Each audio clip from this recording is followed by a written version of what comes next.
Καλώς ήρθατε σε ένα κυνήγι κρυμμένου θησαυρού.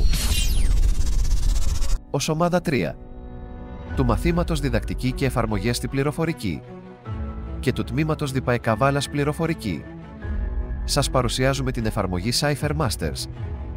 Η εφαρμογή αφορά την κρυπτογραφία και αλγόριθμους κρυπτογράφησης.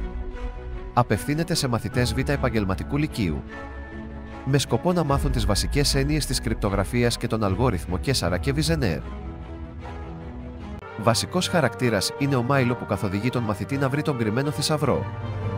Του μαθαίνει για την κρυπτογράφηση προετοιμάζοντας τον για μια περιπέτεια γεμάτη παιχνίδια. Στο ταξίδι του ο μαθητής συναντάει χαρακτήρες όπως τον Ρωμαίο που τον βοηθάει να λύσει γρίφους και τον μάγο που του μαθαίνει να κρυπτογραφεί για να βρει τον κρυμμένο θησαυρό.